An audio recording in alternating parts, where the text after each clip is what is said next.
Como cuarta ponencia del curso por el tercer aniversario de la creación de las Fiscalías Provinciales Corporativas especializadas en violencia contra las mujeres y los integrantes del Grupo Familiar de Lima Norte, tenemos la conferencia El enfoque de género en las investigaciones de los delitos previstos en la Ley 230364 y sus reglamentos, a cargo de la doctora Yajaida Guamán Escobar, quien es fiscal provincial de la Fiscalía Especializada en Violencia contra la Mujer y los integrantes del Grupo Familiar de Arequipa, abogada por la Universidad Nacional de San Antonio Abad del Cusco, con estudios concluidos en la maestría en Derecho con mención en Derecho Penal y Procesal Penal por la misma Casa de Estudios, y docente de la Escuela del Ministerio Público. Con ustedes, la doctora Yajaida Guamán Escobar. Buenas tardes, doctora. Bienvenida a Lima Norte. Muy buenas tardes con todas y todos. Siguiendo con esta jornada, yo feliz de haber podido observar todo el gran trabajo que están haciendo en Lima Norte mediante la difusión de los videos y toda la organización. De verdad que es un orgullo para la institución cómo están ustedes trabajando, pese a la carga laboral que imagino yo en todo el Perú afrontamos con estos temas de violencia. Bien, el tema que se me había encargado, como señaló nuestra anfitriona, pues es la ley, el enfoque de género en la investigación del delito, ¿no? En los tipos penales, evidentemente, de nuestra competencia, y con base siempre de la ley de especialidad, nuestra ley 30.364. Bien, vamos a comenzar, y como siempre, pues, es conveniente y es pertinente recalcar que nuestra ley de especialidad tiene prevalencia normativa, y así lo indica la segunda disposición complementaria y final de la ley, y el artículo 13 de la misma ley, ¿no? Nos indica de que las disposiciones de la ley, por su especialidad, prevalecen sobre otras normas generales, especiales que se les opongan.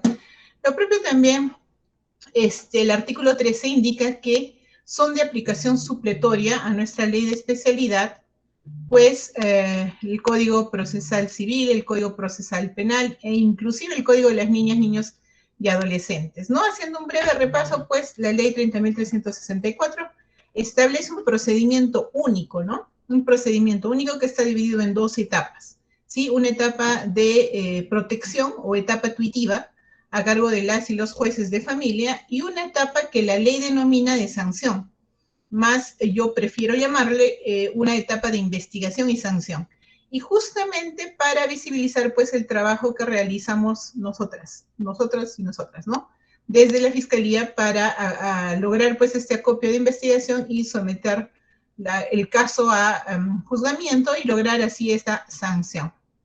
Bueno, para hablar justamente de la incorporación de la perspectiva o enfoque de género en la investigación de los delitos de nuestra competencia, es bueno hablar en primer lugar acerca de la violencia, ¿sí? ¿Qué es la violencia en general? Este autor argentino, en este libro tan interesante que es Violencia de Género, no solo un delito, sino un contexto, nos dice que la violencia es una forma disvaliosa de relacionamiento social derivada de la distorsión en las maneras de distribución de poder, ¿no? Me parece un concepto bastante completo, ¿no? Y que no aplica solamente a los casos por violencia por razones de género o de violencia contra la mujer, aplica a toda forma de violencia en general, ¿no? Esta asimetría en el ejercicio del poder, en la distorsión de la manera de distribución de poder, señala que fundamenta y autoriza el despliegue de estas conductas lesivas para con las personas o grupos de personas.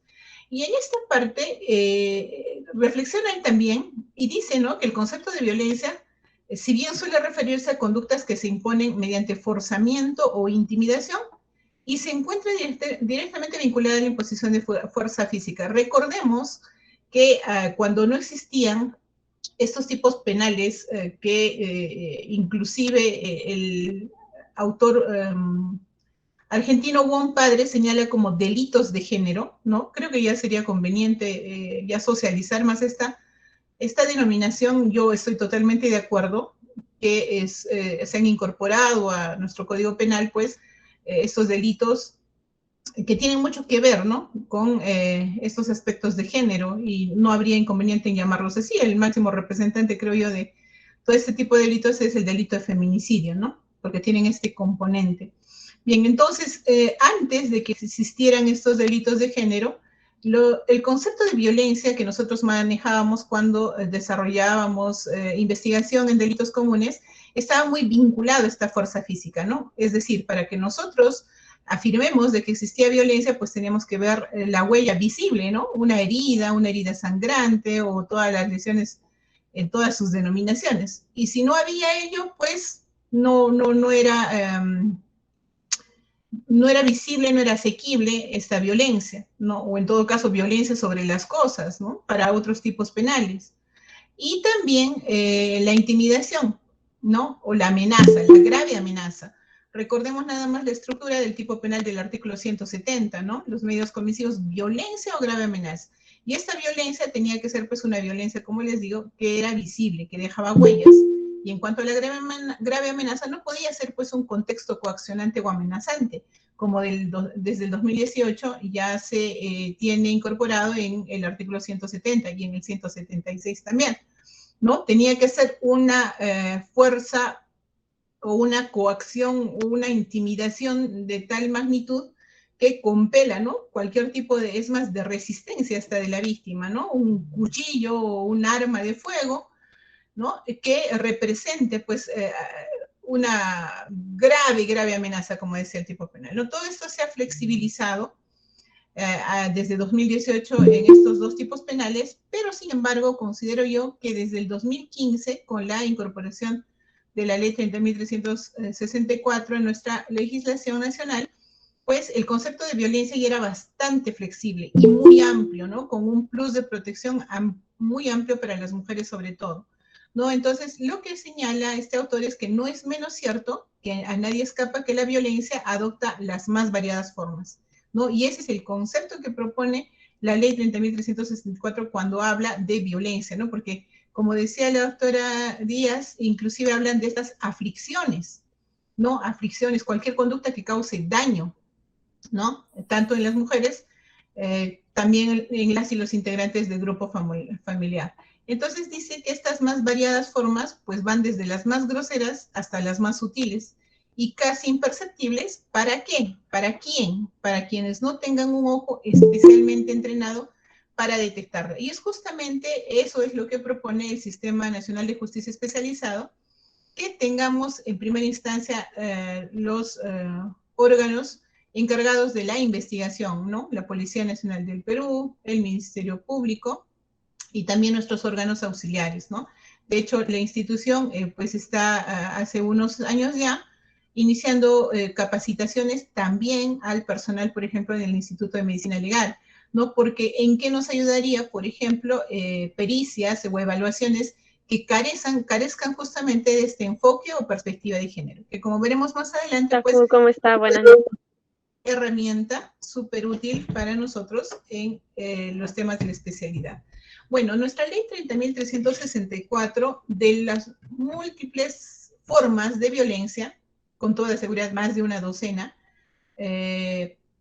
reconoce solamente 4, ¿sí?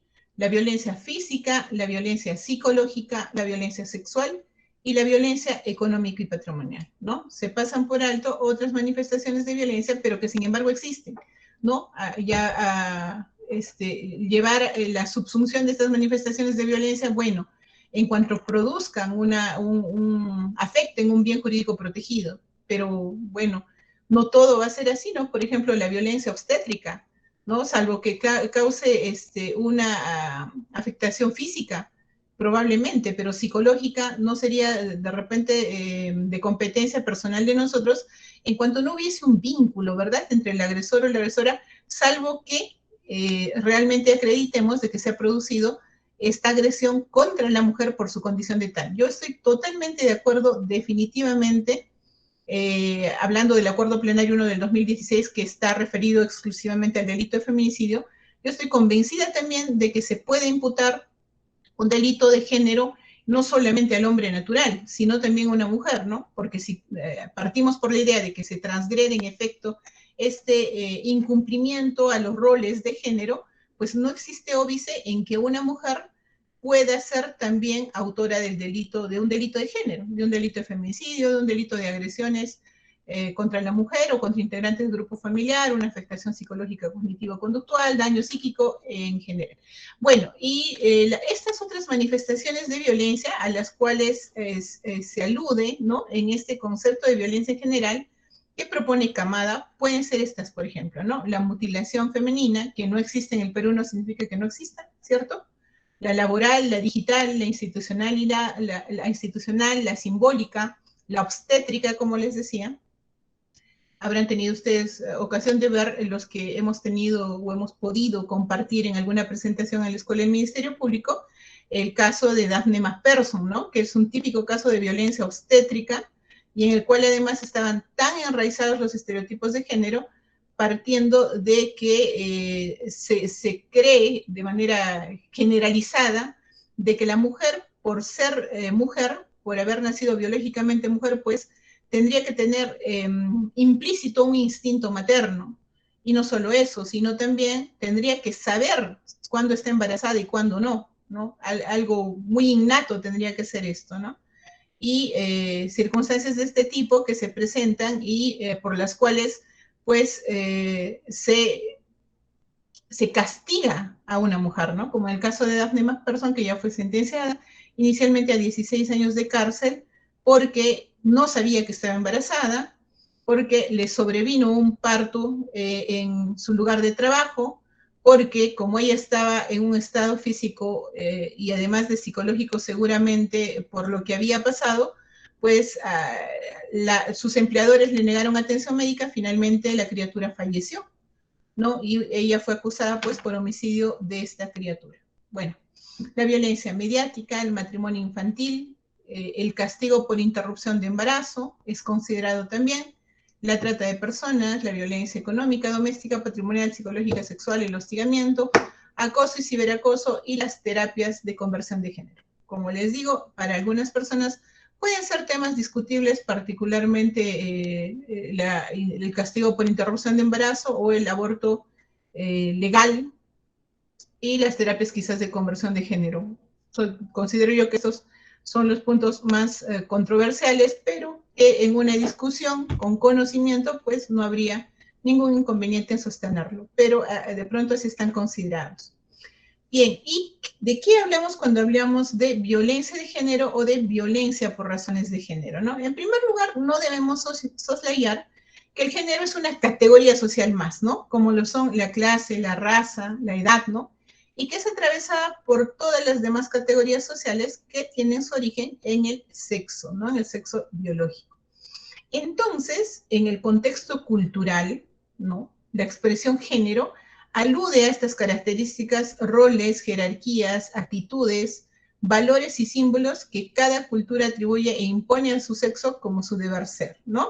Si nace mujer, debe ser de esta manera, debe de comportarse de esta manera, debe de actuar de esta manera, debe de orientar su desarrollo personal, profesional de esta manera. Lo propio si es varón, ¿no?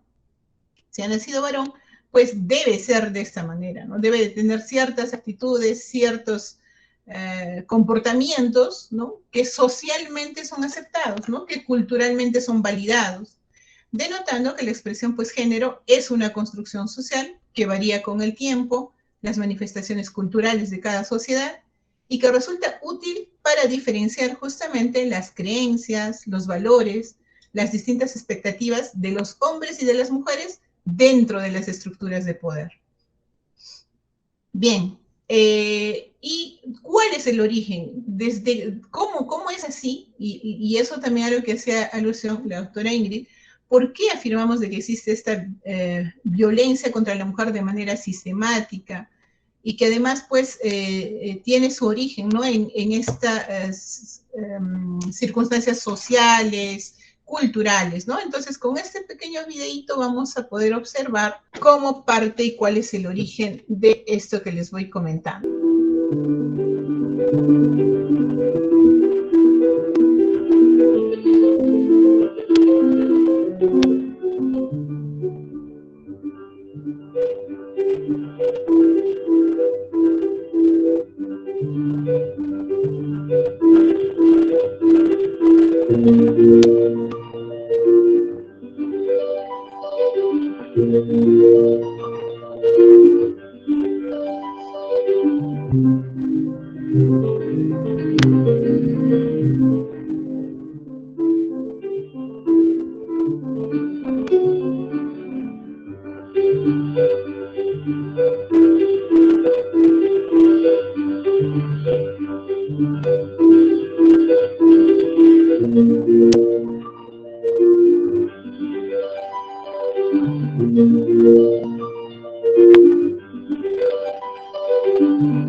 como actividades de todo tipo, ¿no? Desde conocimiento, desde el deporte, ciencias, artes, ¿no? Han estado tradicionalmente, algunas de ellas, reservadas para nuestros pares, para nuestros compañeros varones. Sin embargo, ahora nada más este año hemos podido ver, por ejemplo, que estas dos adolescentes de 13 años cada una, pues han formado parte de un podio, ¿no? ¿Qué hablo? En las Olimpiadas Tokio 2020, pero que se llevaron a cabo en el 2021 por ese tema de la pandemia, y bueno, los que hemos seguido atentos la participación de ellas, pues hemos podido disfrutar de la habilidad que ellas tienen, ¿no? Y que seguramente en algún momento de la historia, en alguna sociedad, en alguna coyuntura, pues esto hubiese estado reñido, ¿no? Reñido con lo que se asigna tradicionalmente a una mujer, ¿no? No sé si hace unas décadas atrás, ¿no? Nos hubiesen permitido hacer eso. Permitido en el sentido de censurarnos, ¿no? Y muchas veces justamente esa censura es una castración, porque si una niña legítimamente quisiera practicar ese tipo de deportes u otros, la censura social sobre qué es un deporte para varones o cómo vas a estar haciendo eso, si eso es de varoncitos, ¿no? En esos términos inclusive se referían. Pero bueno, los tiempos cambian, como verán, y como dice Kamada también, que pues definitivamente varía con el tiempo y las manifestaciones culturales de cada sociedad. Entonces, reafirmamos ahí un poco lo que señala este autor. ¿Y cuáles son los estereotipos de género que, como hemos visto, tienen su origen en esta asignación de roles, como hemos visto en el video, ¿no? Hemos visto que mientras, y otra cosa también que es importante decir, ¿no? Acá no hablamos de porcentajes absolutos, ¿no? Sino hablamos de que mayoritariamente estas decisiones, estas costumbres, estas formas de distribución de roles de género, pues afectan a las mujeres, ¿no? Las afectan de una manera mayoritaria. Y seguramente habrá las excepciones en nuestros pares varones, pero son los menos, ¿no? Entonces, cuando se habla de la asignación de estos roles de género, pues se tiene que en la práctica los varones, se dice de que en ellos recaen las actividades y la iniciativa sobre estas actividades, ¿no? Como se dice, tienen voz de mando, de liderazgo, ¿no? Las mujeres, por de otro lado, están en la pasividad, ¿no? Espera, calladita te ves más bonita, ¿no? Espera, a ver qué dice, ¿no? Si en un grupo forman parte varones y mujeres, por lo general se mira más a los varones como la voz cantante, ¿no? ¿Qué es lo que van a decir? O con qué iniciativa tienen, y seguramente esta iniciativa es la mejor. También la fuerza, ¿no? Y por otro lado, las mujeres, la dulzura, ¿no? Por otro lado, los varones, la ambición y la competitividad, ¿no? El espacio público y la posibilidad de desenvolverse y desarrollarse en el espacio público. En cuanto a las mujeres, la abnegación, ¿no? ¿Por qué? Porque justamente esta forma, por ejemplo, de socializar las relaciones, ¿no? Mientras, y así aparecía en la figurita, ¿no? En el video, de que estaba en la pizarrita dibujando sus corazoncitos y el amor romántico, pues por otro lado, la pizarrita del varón pues estaba desarrollando sus ejercicios de matemáticas, ¿no? Y es algo que permanente y constantemente tratamos de visibilizar con la finalidad, no de erradicarla, porque yo no tengo ningún inconveniente en que sigan existiendo las princesas y en que sigan existiendo como dice mi hija, no, mamá, no vas a ir a Disney y no vas a cambiar la historia, porque existen las princesas, pero yo sí tengo entendido, me dice ella, de que eso no es así. No todas las madrastras son malas, no todas las princesas tienen que sufrir antes de serlo, no todas las princesas tienen que tener a su príncipe azul, ¿no? Por ejemplo, Mérida de Valiente, la película Valiente, pues se desarrolla ella sola y está bien, pero no vas a cambiar eso. Pero que tengan la capacidad de hacer un análisis crítico de esa manera, pues está bien, está perfecto, ¿no? No pretendemos erradicar ello, pero sí de que exista un análisis crítico respecto a ello, ¿no? Y también a los varones, pues, se les asigna esas actitudes de agresividad. Malo, malo, pues, porque también, imagínense, ¿no? Estar permanentemente siendo varón o estando en la condición de varón, bajo permanente sospecha de algo, ¿no? Y, por ejemplo, por eso es que también pensamos de que definitivamente esta asignación o roles o estereotipos de género afectan también a los varones, ¿no?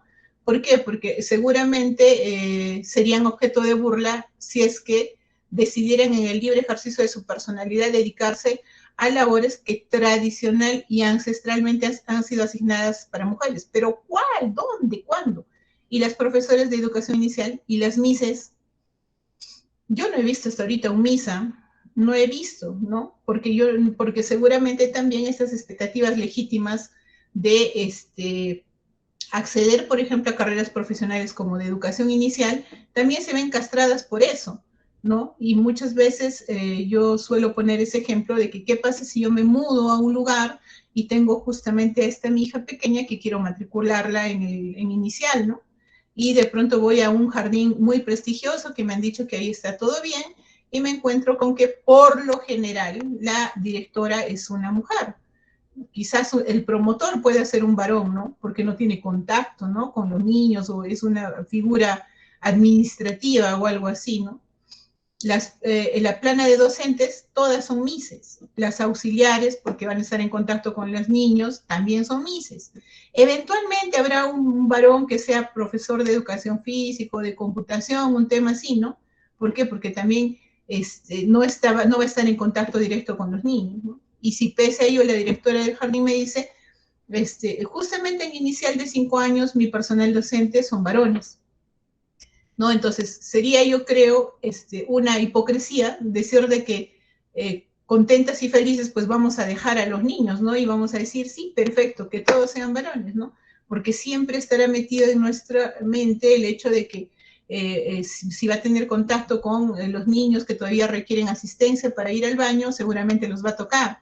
Entonces, miren cómo es, ¿no? Cómo afecta también a los varones esta asignación de roles, ¿no? Por otro lado, a ellos la templanza, la calma, a ellos la contención y represión de emociones, ¿no es cierto? El hombrecito no llora, macho, macho, hijito, macho, porque el hombre no llora, ¿no? O como yo escuchaba hace, casi siempre, de verdad, pero el recuerdo que tengo más claro es de este periodista, conductor de un noticiero que yo escucho por las mañanas, cuando pasó esto del equipo de Alianza Lima, ¿no? Cuando creo que había pasado había descendido, ¿no? En la Liga de Fútbol Peruana, pero por no sé qué temas administrativos, pues retomó su posición en primera, ¿verdad? Y yo escuchaba que este locutor decía, claro, pues los de este equipo se han puesto a llorar como mujercitas aquello que no han sabido defender como hombres, ¿no? Y lo decía con una autoridad, pero así, como quien dice la hora, ¿no? Y así, ¿no? Es algo que está tan internalizado, ¿no? Y uno no se pone a analizar de en qué plano colocas a las mujeres cuando afirmas ello, ¿no? Y es por eso también de que a ellas se nos asigna la explosión emotiva, ¿no? Porque de todo lloras y todo lo consigues llorando, ¿no? Llorar nomás para ti, ¿no? Mientras que ellos son sujetos de derechos, ellas son objetos de deseo, ¿no? Mientras ellos, como hace un momento ya señalaba, tienen una ocupación preeminente del espacio público porque desde pequeños, y a algunas personas les parecerá controversial lo que voy a decir, justamente por la forma que se tiene de asignación de la vestimenta para ir al colegio, porque es mucho más cómodo, con el respeto que a de las mujeres que les guste, y fabuloso, perfecto, me parece muy bien a las mujeres que les guste vestir las faldas, al menos para temas de escolares, porque yo personalmente no tengo un muy bonito recuerdo, ¿no? Porque es incómodo. En diversas circunstancias es incómodo estar con una falda. Bueno, a mí me ha pasado, y peor cuando aquellas chicas que vemos que nos gustaba practicar deporte, ¿no? Y yo recuerdo mucho que había muchachos que inclusive, y eso es una historia real, hacían pasar en pasamanos a las niñas por verlas debajo de la falda, ¿no? Y así, cosas así. Entonces, esta facilidad que tienen, por ejemplo, en el uniforme escolar del pantalón y poder correr y ocupar toda la cancha de fútbol, que en el patio escolar es la más grande, por cierto, ¿no? Esta vetación implícita de las mujeres a realizar esta práctica, ¿no? Porque yo no recuerdo haber ni hecho fútbol ni visto jugar fútbol en mis compañeras en el colegio. Ahora que los tiempos están cambiando es un poco más inclusivo el tema y las niñas ya hacen fútbol, ¿no? Así como en educación física durante unos meses se hacía básquetbol, pues ahora también ya se está haciendo fútbol. Pero antes, ¿cómo estaba dividido? Mujeres vóley y varones fútbol, ¿no? Y esa posibilidad de tener esta ocupación preeminente en el espacio público, ¿qué hace? Pues de que las mujeres se retrotraigan, las niñas, a un espacio pequeño. ¿Por qué? Porque ¿qué podrías jugar ahí, no? No sé, de repente, en mi tiempo, quizás los yajes o la liga, ¿no? Las liguitas en un lugar pequeño. Entonces, esto también es importante y es valioso. ¿Por qué? Porque ellos aprenden a ocupar pues todo el espacio que puedan, corriendo, estirándose, no así tanto las mujeres, porque además tienes que sentarte con la piernita cruzada, porque pues si no, la falda va a permitir que se vean todas sus piernas y demás, ¿no? A ellos la asertividad, mientras a ellas la obediencia. A ellos el mundo de la cultura y la razón, mientras a ella el mundo de los sentimientos, ¿no? Entonces, estos estereotipos de género son pues el principal obstáculo para garantizar la igualdad en la administración de justicia, ¿no? ¿Y qué son los estereotipos? Per se los estereotipos no son malos, ¿no? Porque justamente por ser simplificadores de la realidad nos ayudan, ¿no? Un ahorro cognitivo, ¿no? Se transmiten mediante el aprendizaje, nos ayudan a categorizar, son simplificadores de la realidad y tienen estas dos funciones básicas, ¿no? El ahorro cognitivo, nos evitan el análisis crítico, como cuando uno, en efecto, decía la doctora Janet Yaja, cuando ve que cambia el semáforo, ¿no? Entonces yo ya sé intuitivamente de que el ámbar me va a anunciar de que debo de estar listo, ¿no? Entonces, algo así se desarrolla con los estereotipos, ¿no? Pero también tienen la función de perpetuar el orden social establecido, ¿no? Pensar que las chicas son responsables y que los chicos no, ¿no? Porque sí, pues porque tengo dos hijos, un varón y una mujer, y mi hijita pues tiene que tener, y lo tiene por ser mujercita, porque mujercita es pues si tiene la habitación bien ordenada, su cama está tendidita, entra todos sus peluchitos y sus cositas están en perfecto orden. Y de tu hijito, no, pues es que él es varón, ¿no? Y él llega cansado, ha jugado, bota por acá la mochila, ay, no, pero es que él es varón, pues no, así es varón. Entonces los estereotipos interactúan con otros dos elementos, el prejuicio y la discriminación, ¿no? ¿Y cómo es que se producen, por ejemplo, los estereotipos de género? ¿No? Si hablamos que el estereotipo actúa en un nivel cognitivo, ¿no? Si yo pienso de que las mujeres tienen más habilidades y son mejores para realizar los trabajos de cuidado parental, porque son cuidadoras, porque tienen más gracia, porque no dejan que la comida se chorree, porque están más pendientes de que todo esté limpio, porque se acuerdan de a las horas que van a tomar los medicamentos, y en general todo lo que se refiere a las labores de cuidado. Las mujeres son mejores, lo realizan mejor. No, el varón es descuidado, no tiene gracia, es torpe, ¿no? Y el prejuicio ya actúa en un nivel emocional, ¿no? Porque yo ya internalizo y yo digo, sí, pues las mujeres dan prioridad a los cuidados respecto del trabajo, ¿no? ¿Por qué? Porque lo realizan de mejor manera, porque tienen gracia, tienen don para hacer labores de cuidado. Y cuando ya ocasiono daño, cuando perjudico, cuando produzco ya un hecho que podría ser hasta penalmente relevante, ¿no? Cuando actúo discriminando, y eso ya es un nivel conductual, ¿no? Si yo soy un empleador y tengo internalizado de que las mujeres son cuidadoras, de que si yo voy a contratar al personal y la mujer me va a pedir permiso, y peor si está en una edad reproductiva, en primera me va a pedir permiso o va a tener por ley su derecho al descanso prenatal, postnatal y luego seguidamente la lactancia. Y cuando crezca la criatura seguramente me va a pedir permiso para ir al hospital, para ir a sus vacunas, y después luego tendrá cumpleañitos y luego si tiene padres también cuidará a sus padres, la mujer, ¿no? En cambio el varón sea soltero, sea casado, ahí va a estar. Si es soltero, la mamá pues le mandará la lonchera o y siempre va a encontrar un plato de comida caliente cuando llegue, ¿no? Si es casado, pues igual la esposa se preocupará de preparar la comida para todos, incluido para él, para que se le lleve. No me va a pedir permisos, no va a ser quien se encargue de llevar a los chicos al colegio, a recogerlos, a las reuniones, a las fiestas infantiles, ni a cuidarlos. Voy a contratar a los varones, porque ahí no voy a tener problemas de permisos ni nada por el estilo. Esto que se habla así, de esta manera, definitivamente genera o es el clima propicio para que se produzca pues la violencia contra las mujeres. ¿Ya? En esta amplitud de concepto que nos ofrece la ley 30.364, que puede ser violencia. ¿Ya? ¿Por qué? Porque justamente esta labor de cuidado parental que este gobierno ha anunciado, al menos que miren, a diferencia de todos los demás, de que le va a poner un especial énfasis para ver, no estoy bastante atenta yo para ver de qué manera van a optimizar esta decisión de valorar más los cuidados parentales que tradicional y ancestralmente han estado y siguen estando a cargo de las mujeres, lo que genera es precarización laboral de las mujeres.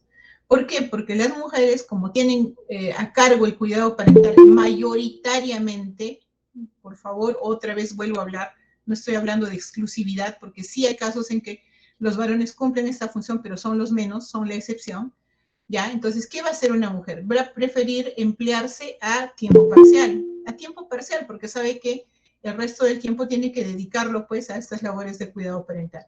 ¿Qué genera un tiempo parcial? Va a poder tener seguro social, va a poder tener ingresos, va a poder tener una jubilación, no va a poder tener, pues.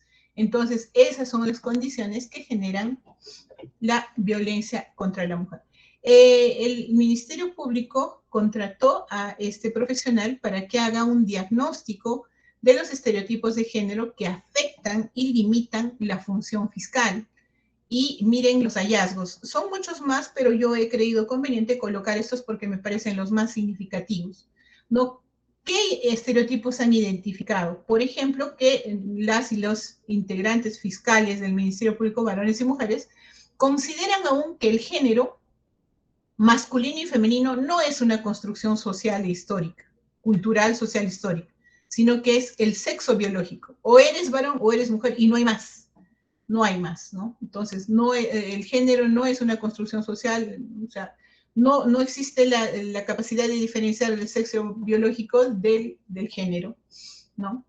La violencia de género ocurre sobre todo en poblaciones pobres y con escaso nivel educativo. Y eso no es cierto, ¿verdad? No es cierto, porque la violencia pues trasciende a todos los niveles sociales, se produce en cualquier nivel social, ¿no? Y no necesariamente solamente en personas que tengan instrucción primaria o secundaria, ¿no?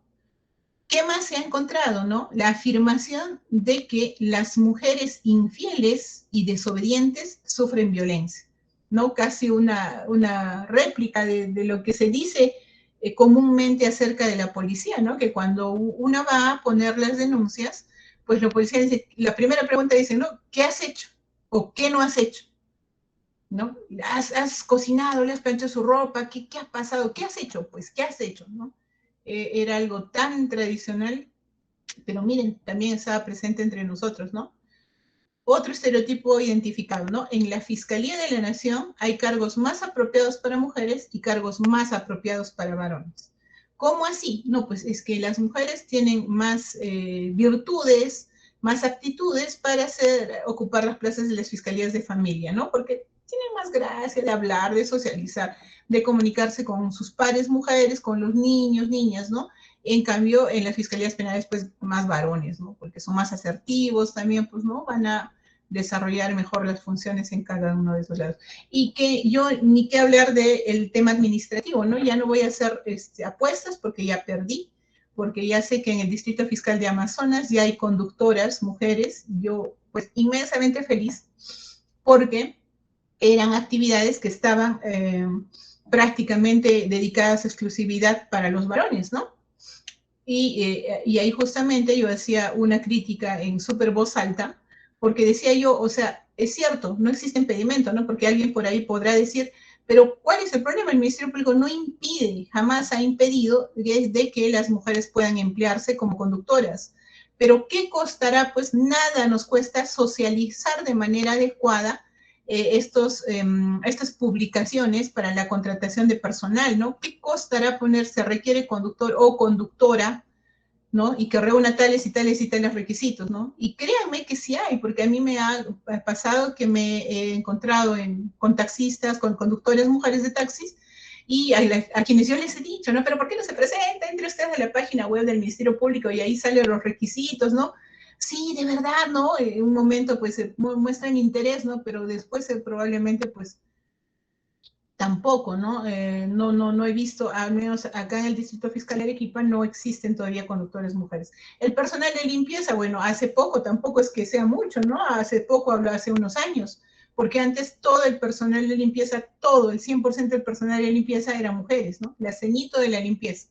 Dile la ceñito de la limpieza, ¿no? Y no había, pues, aún ahora, ¿no? Yo diría, viendo objetivamente, debe haber pues un 90-80% de personal femenino y solamente el resto son varones para labores de limpieza. En el tema de la seguridad también por ahí vamos, como en la limpieza, ¿no? Más son varones, ya al revés ahí, el personal de seguridad más son varones que mujeres, ¿no? Mujeres lo mínimo que hay, pero al menos sí las hay, ¿no? ¿Qué más he encontrado como un estereotipo de género? La minimización de los episodios únicos de violencia. No, pero si solamente le grito una vez. Una cachetada nomás le ha dado, ¿no? Bueno, ahora también esto hay que distinguirlo muy bien en cuanto a la aplicación del principio que incorpora la ley 30.364, que es el principio de razonabilidad y proporcionalidad, ¿no? Porque si tenemos la posibilidad también que se imponga en una eventual sanción una reserva de fallo condenatorio, que lo que sí garantiza es que mediante el cumplimiento de estas reglas de conducta, entre ellas el tratamiento terapéutico, y que esta vez sí está siendo, creo yo, valioso, al menos acá en el Distrito Fiscal de Arequipa, con la participación de los equipos multidisciplinarios de los juzgados de violencia, tanto penales como de familia. Porque esta vez, como hubo una contratación interesante de personal, ya se está cumpliendo de mejor manera, ¿no? Porque antes de que hubiesen los equipos multidisciplinarios, pues digamos que el tratamiento terapéutico se los encargábamos a quienes, ¿no? A los centros de salud, a las postas, pero como que no había un control eficaz e idóneo, ¿no? De parte de nosotros mismos, hay que reconocerlo, porque eran tantos casos y solamente cuando la parte agraviada más bien nos alertaba y nos decía, se le ha condenado a que también vaya a su tratamiento terapéutico, pero no va. Recién ahí, ¿no? Es que accionábamos y mandábamos a pedir información acerca al centro de salud y que nos diga, ¿no? Qué tal estaba yendo su tratamiento terapéutico, ¿no? En cambio, ahora, pues, tenemos esa posibilidad con el equipo multidisciplinario.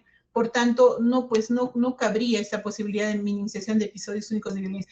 Aun cuando, y no sé si entre nosotros y nosotras habrá quienes hemos participado en este curso último de victimología, ¿no? De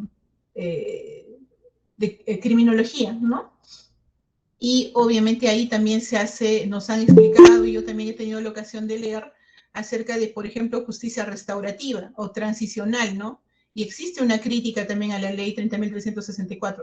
Es una ley muy buena, ¿no? Nos dicen desde España, ¿no? Porque la ley orgánica que ellos tienen de protección a víctimas de violencia se circunscribe al vínculo que tenga la mujer con su agresor, ¿no? Que sean convivientes o que sea casada. En cambio, la nuestra, imagínense, protege a la mujer en todas sus relaciones interpersonales. Por eso es que sí son sujetos de protección las enamoradas, las novias y otros términos que se puedan usar al respecto, ¿no? O las mujeres simplemente en sus relaciones personales, a condición de que sean agredidas por su condición de tales, ¿no? Y por eso el ámbito de protección pues es bastante interesante, bastante extenso en cuanto a las mujeres. Sin embargo, tampoco es pues una maravilla, ¿no? Porque si lo vemos desde el punto de vista criminológico, incluso hablando de la justicia transicional, yo leía, ¿no?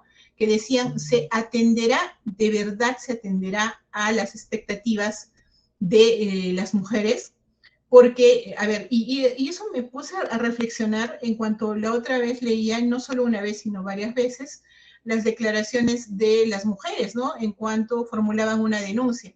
Y hay una pregunta típica, no sé si allá, pero aquí sí que hace la policía y les dicen, ¿qué medidas de protección desearía usted o qué desearía? ¿Cuáles son sus expectativas, ¿no? Frente al proceso. Y las mujeres pues decían lo que desearía, lo que quisiera es medidas de protección. Lo que quisiera es que ya no me vuelva a agredir, ¿no? Que se someta a una terapia psicológica o algo y que no me vuelva a agredir. Entonces, cuando una vez que se seguía adelante con el proceso, muchas veces, y les habrá pasado, estas víctimas dicen, un ratito, yo en ningún momento quise, no quería que le impongan una sentencia, no quiero. Y si no te lo dicen, pues prácticamente tácitamente te lo están diciendo porque se presentan en la audiencia y dicen, sí me pagó, vaya a saber pues si le habrá dado la reparación civil, ¿no? Y dicen, no, sí me pagó, sí está arrepentido, que estamos nuevamente juntos y así, ¿no? Pero entonces esa es una crítica, por ejemplo, ¿no? Ver hasta qué punto puede haber la incorporación de justicia transicional, de mediación, ¿no? En casos específicos de violencia, ¿no? Lo cual, pues, definitivamente creo que no es incompatible a esto de minimizar un episodio único de violencia. Nunca debemos de minimizarlo. Dar el tratamiento que corresponda sí sería interesante mediante la incorporación de esto que les estoy comentando. Pero bueno, todavía, imagínense, si la ley orgánica española viene de 2004, imagínense, ellos siguen teniendo problemas con artículos, como por ejemplo el artículo 165 de nuestro Código Procesal Penal, ¿no? Mediante el cual pues vemos muchas veces frustrados nuestros procesos, ¿no? En cuanto la víctima va y dice, no, me acojo a mi derecho a guardar silencio porque es, pues, el papá de mis hijos, mi esposo, mi conviviente, ¿no? Ellos están trabajando una reforma como seguramente a nosotros nos tocará en algún momento. Pero con eso que les quiero decir, ¿no? Estamos a pocos años, considero yo, de la vigencia de la ley 30.364 y siempre habrá tiempo y espacio para mejorar, ¿no? De manera crítica, pero también de manera positiva. ¿Qué otros estereotipos han identificado? ¿No? La inversión de la preponderancia de la relación entre alcoholismo y violencia de género. Esto en particular en el Distrito Fiscal de Puno. A ver, ¿cómo es esto que no lo estoy logrando entender? Va más o menos así. Es como que dijesen, no, es que él es un santo varón. No, es el ejemplo de padre y de esposo. Solo cuando toma, se transforma. ¿No? Es como que si hubiese, no sé, en una sola persona la posibilidad de que haya, ¿no? Es como Jekyll y Mr. Hyde, ¿no? ¿Sí? Que puede transformarse así. Y yo no sé, tendría que apoyarme mucho en la psicología para ver si eso es posible, ¿no? De que una persona sea un santo varón y quien quiera alcohol y se convierta, pues, en el demonio mismo, ¿no? Entonces, suena justificación, ¿no? Porque no, pues es que él no se merece. Él, ¿qué cosa habrá hecho? Pues, ¿no? Alguito le ha debido de exaltar, alguito le ha debido de pasar para que reaccione de esa manera, ¿no? ¿Qué más tenemos? La normalización de la jerarquía en la relación de pareja. No, pues es que, bueno, no voy a traer frases, a ver cómo es esto, ¿no? Es que él es el cabeza de la familia, ¿no? Es cabeza de la familia, ¿no? Detrás de un gran hombre hay una gran mujer, pero detrás, no al costadito, no menos adelante, detrás, siempre detrás, ¿no? Entonces, esta normalización, esta forma de pensar la relación de pareja en la cual tenga que existir una jerarquía superior y otra inferior, pues es lo que siga reproduciendo estos problemas, ¿no? Porque mientras los hombres lo tengan muy internalizado esto, siempre, y todavía van y lo declaran, ¿no? Y también hay la falta de conocimiento todavía por el momento de algunos abogados, ¿no? Quienes los patrocinan y no sé, por el contrario, ¿no? Les hacen decir a veces cosas que uno lee y dice, pero si él mismo prácticamente lo está confesando, ¿no? Porque dice, es que no me ha hecho caso, ¿no? No me ha obedecido cuando le he dicho que hagamos tal cosa, ¿no? Y es como si dice, ahí está, pues que se dé cuenta el fiscal de que ella lo buscó, ¿no? Ella lo provocó porque no le ha hecho caso. O sea, wow, ¿cómo no le ha hecho caso? ¿No? Otro estereotipo, la oposición, mujeres víctimas, fiscales salvadores, ¿no? Es una cosa que debemos de ya erradicar, porque, ojo, que las víctimas son mujeres, son seres humanos con toda su dignidad, y que no está bien, pues, ¿no? Antes seguramente, no sé en qué momento pudo haber estado muy socializado y arraigado esto de decir, ven hija, ven acá, ¿no? Yo te voy a ayudar y vamos a ver hija, a ver, no, esto de, no, pues, ¿no? No somos los paternalistas ni las maternalistas frente a las víctimas, ¿no? Debemos de mantener una actitud asertiva, por cierto, pero tampoco prometer aquello que objetivamente no podríamos alcanzar, ¿no? ¿Para qué prometer, para qué asegurar, sino simplemente ser asertivos, con mucha atención, con mucha empatía, escucharlas, respetando en absoluto su dignidad, sean niños, adolescentes, adultos mayores, varones, mujeres, en cuanto sean víctimas, pues mostrarles nuestro respeto y nuestra empatía, ¿no? Las mujeres también son responsables por la violencia y por los feminicidios, ¿no? Que está muy ligado a todo esto que hemos estado hablando anteriormente, sobre que se atribuye que las mujeres tienen algún tipo de responsabilidad más bien por lo que sufren, ¿no? Y esto fue lo que se identificó. Entonces, ¿de qué hablamos cuando hablamos de violencia por razones de género, ¿no? En primer lugar, la violencia por razones de género no es sinónimo de violencia contra la mujer. Más bien, la violencia contra la mujer está incluida en la violencia basada en género. La violencia por razones de género se ejerce contra las personas independientemente de su orientación sexual, de su sexo biológico, contra las personas que cuestionan o transgreden o no cumplen con los estereotipos de género socialmente aceptados. Ahí también otra vez se refuerza la posibilidad de que no solamente el varón, sino también la mujer puede ser sujeto activo de un delito de género, ¿no? Que se cometa por razones de género. Entonces, se basa en el predominio de las relaciones de poder, la subordinación de lo femenino frente a lo masculino. Se produce además en un contexto de discriminación sistemática. ¿Pero qué es eso de discriminación sistemática? Todo esto de lo que venimos hablando, ¿no? De cómo así se ha ido arraigando en la sociedad esta forma de ver de manera inferior a las mujeres, ¿no? Todo esto es este contexto de discriminación sistemática, ¿no? Contra la mujer y contra aquellas personas que no cumplen los modelos de género idealizados. ¿Por qué los hombres no sufren de violencia por razones de género? ¿Por qué? ¿Por qué? No es justo que no haya el delito de masculinicidio y sí el de feminicidio, ¿no? A ver, ¿por qué? A ver, si los hombres se hubieran visto obligados a escuchar que sus capacidades físicas y mentales son inferiores que las de las mujeres, hablaríamos de violencia por razones de género. ¿Pero cuándo? ¿Quién ha dicho? Yo nunca, ¿no? Pero sin embargo, cuando uno está en la calle y dicen, ah, mira, pues mujer tenía que ser, ¿no? Porque está manejando, hizo algo que no le pareció del estándar de agrado de los varones, no, pues mujer tenía que ser. Ah, no, pues es que la otra vez dieron un chiste, pero buenazo, ¿no? Era que, ¿cuántas neuronas tiene una mujer en la cabeza? 4. ¿Por qué? Porque es una para cada hornilla de la cocina. Ja, ja, ja. ¿No? Ah, no, pues, pero que si no te ríes de eso, pues eres feminazi, eres aburrida, eres una exagerada, ¿no? Pero ese tipo de chistes y muchos otros más que tienen ese trasfondo, ¿no? De decir, no, pues son citas, pues no como mujercita, ¿no?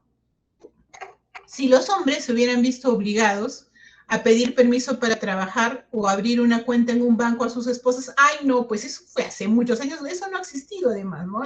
Los tiempos cambian. Así vamos pues a Afganistán, ¿no? ¿Cómo están ahorita, hoy mismo? Que tenemos juezas, por ejemplo, ocultas. ¿Por qué? Porque justo para el régimen talibán es un pecado que una mujer pueda juzgar a un hombre.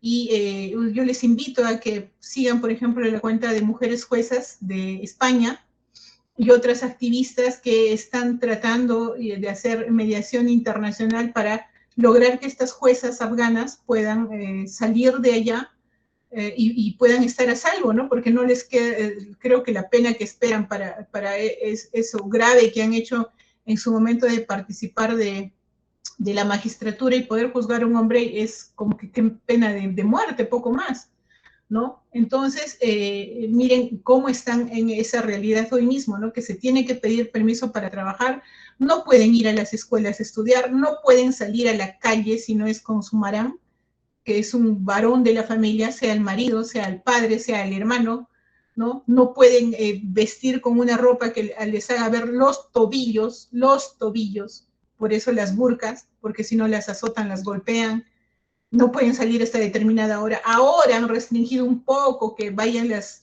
chicas, que sigan yendo, mejor dicho, al colegio, pero todavía está pendiente de que estudien, analicen, vean la manera, ¿no? Para que sigan estudiando, ¿no? No, pues no, entonces ya no suena tan lejano, ¿no? Si a los hombres se les hubiera inculcado que su única función en la vida es la paternidad, ¿no? Claro, esto de pronto podría sonar radical, ¿no? Pero así más o menos ha sido, pues, ¿no? Esos dichos tan comunes, ¿no? De que una mujer no está completa si no llega a ser madre, ¿no? ¿Por qué? Porque puedes tener una satisfacción profesional, puedes desempeñar, pero si no eres madre, no, pues no te has realizado completamente como mujer, ¿no? Entonces, tienes que, ya, aunque sea no tengas marido, pero un hijito, unos hijitos tienes que tener, pues, ¿no? Porque si no, ¿cómo sería? Si los hombres hubieran estado sin poder ejercer su ciudadanía, es decir, votar, hasta 1955, como en el caso peruano, que no suena muy, muy lejano, ¿no? Es hace poco, ¿no? ¿Y por qué es importante esta posibilidad? ¿Por qué es importante el ejercicio del voto, la posibilidad de elegir y de ser elegido, ¿no? Porque eso es lo que te da el estatus de ciudadano, el poder tener o ejercer esta voluntad popular, ¿no? Entonces, antes de 1955, ¿qué éramos, pues? No sé qué éramos, pero ciudadanas no éramos. Y eso, ¿no? Restringido, de manera restringida, porque inicialmente quienes podían votar eran únicamente las que habían logrado una instrucción. Los analfabetas no votaban, ¿no? Y como estamos en tiempo de bicentenario, igualmente cabe recordar que el acta de la independencia del Perú no fue suscrita, pero ni por gusto ni por chiste por una mujer, ¿no? Ni tampoco por otros grupos humanos discriminados, ¿no? Como los negros o los indios, ¿no? Si los hombres ganaran 30% menos que las mujeres por el mismo, no, ahí sí estás equivocada total porque en la fiscalía todos ganamos igual. No, pues esta es una media que se obtiene del Instituto Nacional de Estadística Informática, del diario Gestión, ¿no? Y de ahí se obtienen estos datos. Si nunca jamás en la historia del país hubiera habido un hombre presidente del gobierno, ¿no es cierto? Porque todas las presidentes hemos sido mujeres. Pero ¿cómo va a ser eso violento? Ya es una exageración. ¿Cómo va a ser eso violencia? Ya les he dicho que el concepto amplio de violencia que propone la ley, que recoge a su vez de la Convención Belén do Pará, pues considera esa violencia discriminación y sí la considera como violencia. No, lo que decía justo cuando yo estaba escuchando feliz la exposición de la doctora Díaz Castillo, y ese pues es un motivo también, ¿no? El Código Penal de 1863 en su artículo 234. De verdad, cito, por Diosito, esa es la redacción, ¿no? Y dice, el cónyuge que sorprendido en adulterio. No, pues ya tú estás exagerando, porque la fórmula del Código Penal es él, no dice él / la. Dice el cónyuge, el que mata, el que no.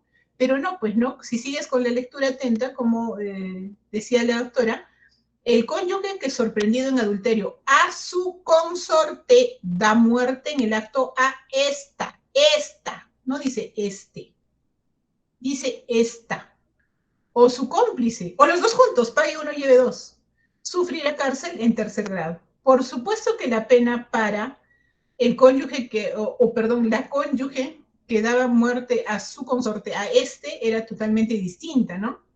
Que esta que está redactada de esta manera en el Código de 1863, ¿no? Que como dice la doctora Ingrid Díaz, pues era el antecedente del famoso homicidio por emoción violenta, ¿no? Que bueno, ese es otro tema y como ella ya lo ha desarrollado. Pero ahí está, ¿no? Y un etc. larguísimo, porque si nos pusiésemos a analizar otras circunstancias por las cuales debemos de afirmar de que los hombres no sufren violencia por razones de género, nos quedaríamos seguro mucho tiempo más acá, ¿no? Y entonces la violencia contra la mujer, ¿no? Es la acción u omisión identificada como violencia, según los artículos 5 y 8 del artículo 5, que habla dentro de la ley, obviamente, 30.364, que habla sobre lo que constituye violencia contra la mujer, y el artículo 8, que habla sobre las manifestaciones de violencia, que son 4, como les he señalado, ¿no? ¿Que se realiza en qué? Dentro de este contexto de violencia de género, que es lo que venimos hablando hasta este momento, ¿no? Entendida esta como una manifestación de discriminación que inhibe gravemente la capacidad de las mujeres de gozar de derechos y libertades en pie de igualdad, ¿no? A través de relaciones de dominio, de control, de ejercicio de poder, de sometimiento y de subordinación hacia las mujeres, ¿no? Entonces, ¿qué nos invoca? ¿Qué se nos dice? ¿No? Que las operadoras y los operadores comprendemos, miren, muy a propósito, primero tenemos que comprender, primero tenemos que internalizarlo, e investigan esta acción de un modo contextual como un proceso continuo, ¿no? Y justamente hace una semana estaba yo participando igualmente de un evento que habían organizado un grupo de psicólogos, ¿ya? Y justamente ellos, miren la crítica que nos hacían, nos decían, ¿por qué ustedes desechan todas las acciones de violencia que precedían a esta última que nosotros hemos peritado o hemos evaluado, y los archivan los casos? Porque dicen, no, pues no se puede acreditar que la gritada del día, no sé, 20 de septiembre tiene un nexo causal con el resultado de la evaluación psicológica, porque el psicólogo ha dicho de que no, pues no solamente responde a la gritada del 20 de septiembre, sino a la del año pasado y la del anteaño y la del anteaño, porque había. Entonces, como no puedo, pues lo archivo. Así, y siempre me lo dicen, ¿no? Pero miren, aquí está, o sea, nosotros debemos de entenderlo de un modo contextual, pero ¿cómo vas a hacer eso? Pues si ya en su momento eso ya se archivó, porque no generó una afectación psicológica, cognitiva y conductual. A ver, ¿cómo así? Si hubo un hecho de violencia psicológica en el año 2018, en el 2019, en el 2020, pero ninguno de ellos fue significativo para afectación psicológica, cognitiva y conductual. Uno de ellos ya quedó como maltrato psicológico. Y el último que ha pasado en el 2021, ese sí ha sido afectación psicológica, cognitiva y conductual. Ese sí. Pero el informe psicológico me dice que ese resultado es producto de lo que pasó en 2018, 2019, 2020 también. Entonces, ¿qué haría yo? Yo lo llevaría como antecedente de este último hecho de violencia.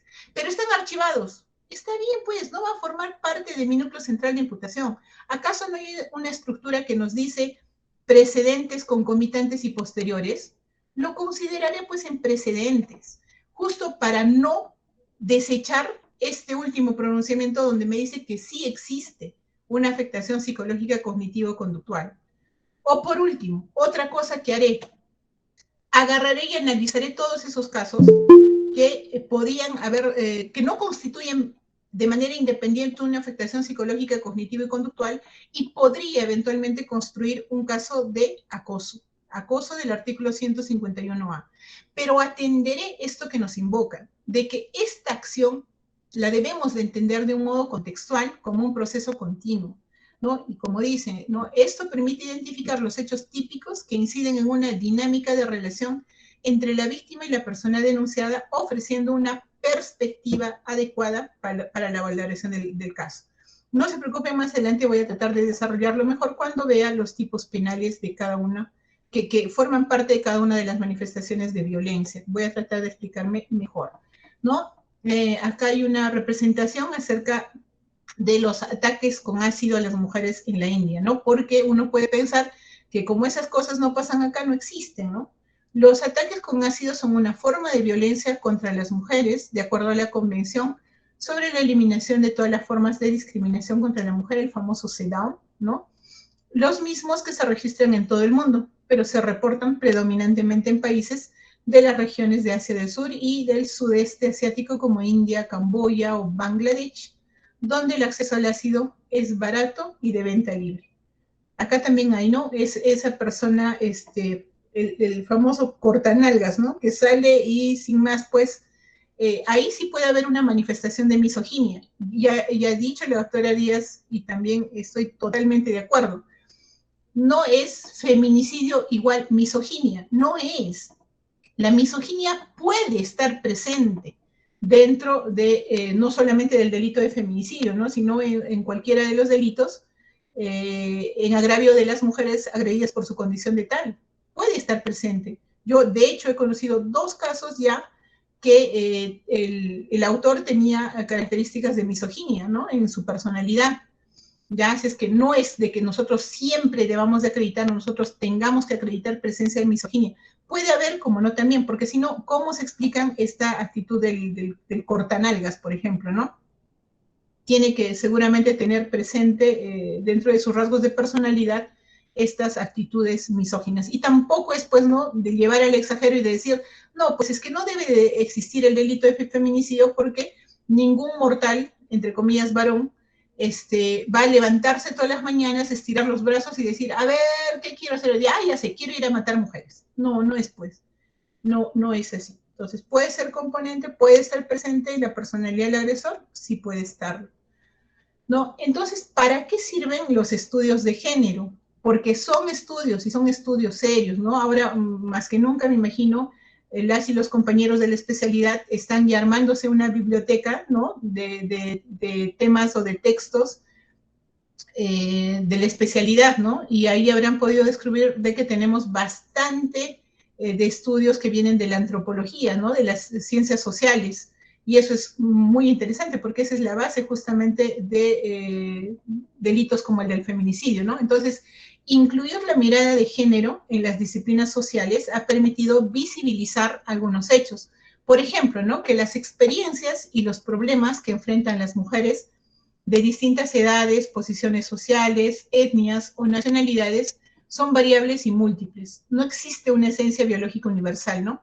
Por ende, es necesario hablar de las mujeres para dar cabida a la multiplicidad, ¿no? Porque es distinta. Las experiencias y problemas son diversos y también son, como dice acá, varían de acuerdo a las edades de las mujeres, las posiciones sociales, las nacionalidades, ¿no?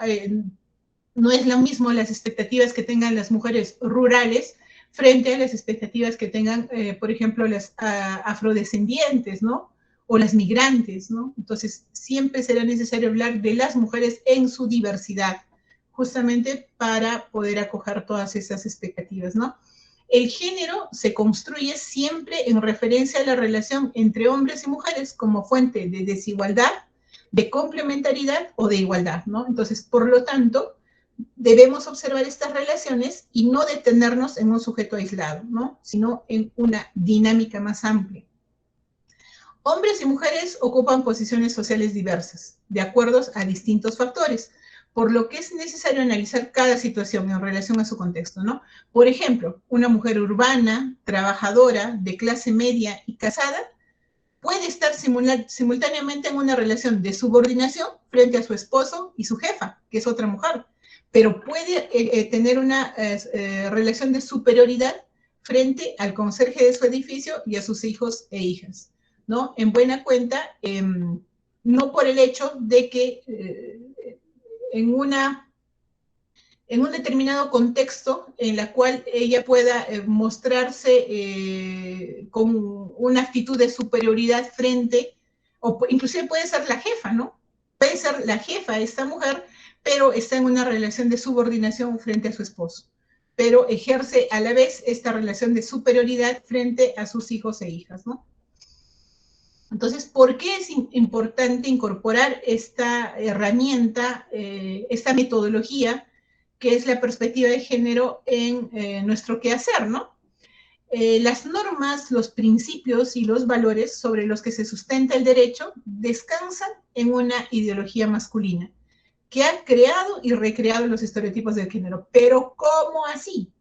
Porque como dice la profesora Catherine McKinnon, americana, ella dice, ¿no?, que ha escrito también un libro bien interesante, pero bueno, como me dice un compañero que aquí le estaba recomendando el libro, se llama Feminismo Inmodificado. No, ella me dice, no, eso es ideología, pero está bien, pues lee, ¿no? Porque, mira, o sea, sí existen los estudios de género, sí existen personas que se dedican a analizar justamente desde las diferentes disciplinas cómo va este fenómeno, ¿no?, de la violencia contra la mujer.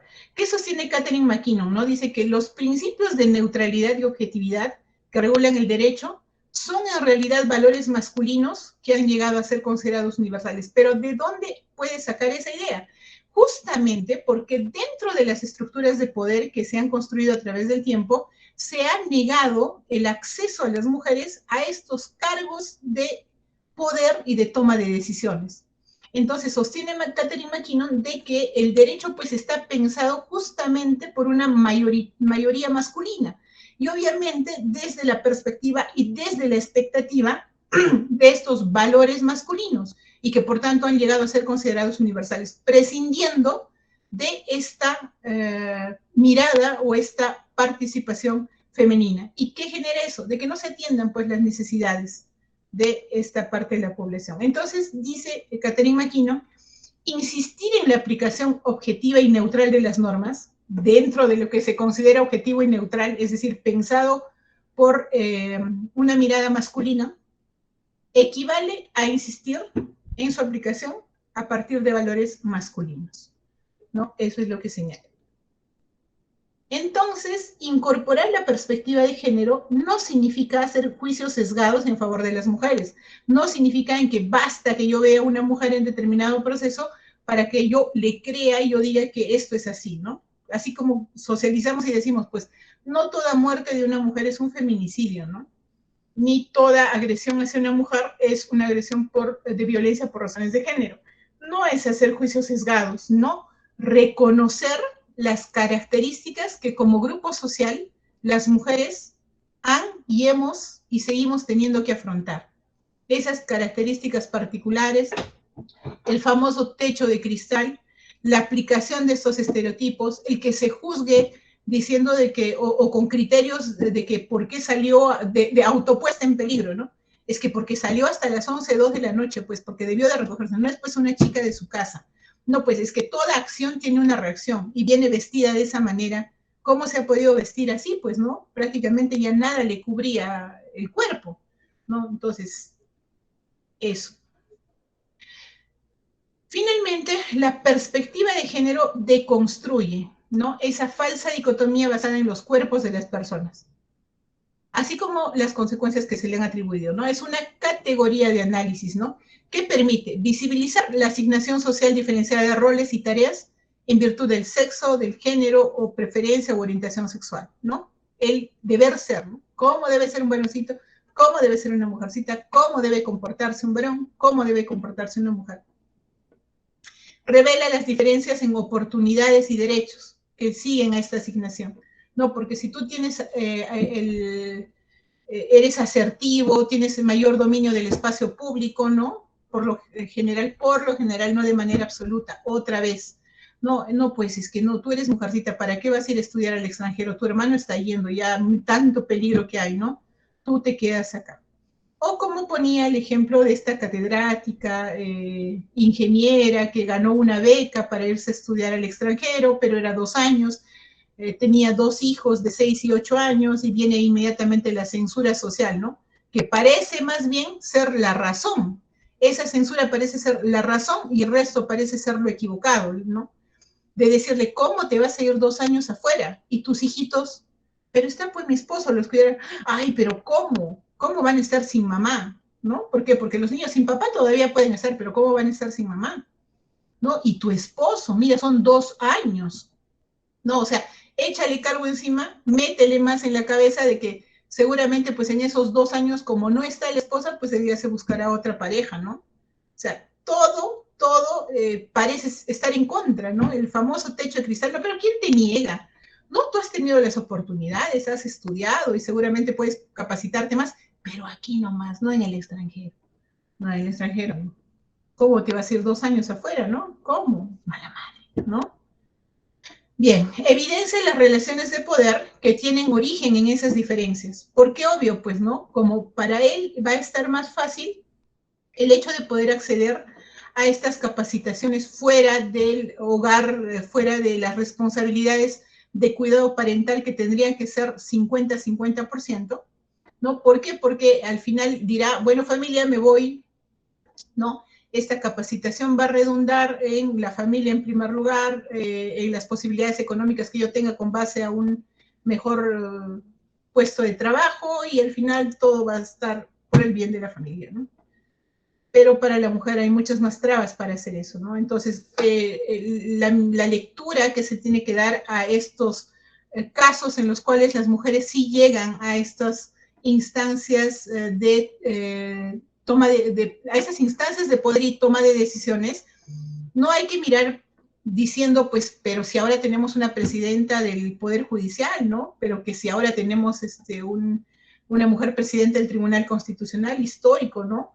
Pero ¿cuánto ha costado, a diferencia de sus pares varones, a estas mujeres el llegar a esos cargos de poder?